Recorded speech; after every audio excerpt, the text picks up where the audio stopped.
hamburger အတွက်အသားပြားလေးกินမယ်ဟာကြော်လေးလာမနီယာကြော်မယ်ပြန်ပြီ hamburger တယောက်ဟာရဒီကမဟုတ်ဟာဘာကအချိန်ကိုတော့မှမြန်ပေးမယ်ဟေ့အောင်ရင်မန်းကြီးရပြီဟာကြောက်ပါဦးရရပြီကြောက်ပါဦးထုတ်ပဲပီဇာရင်ငါဒီမှာပုံနေပြီအတော်ပဲပီဇာလာမရီဟေ့ဟာလို့ကြောက်ဘာကားတွေကုန်နေပြီငါဆိုင်လေးရတော့တို့ရပါတယ်ဟေ့ဒီပေါ်တိုင်းဆိုငါဘောစီဖြစ်တော့မှာမွန်တို့ရင်အပြင်မှာဆိုင်ဝင်ပြီးရမ်းပြောမှာအပြင်မှာတို့စားရှိလိုက်အရေးပြောမှာကွာ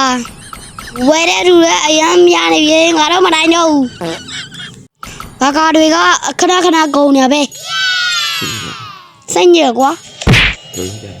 ဘလို့လောက်ကြပါတော့ငါတော့လုံးဝကိုမနိုင်တော့ဘူးဟာရောက်ရင်အချိန်ကြီးကတော့အရန်ကုန်နေဟာ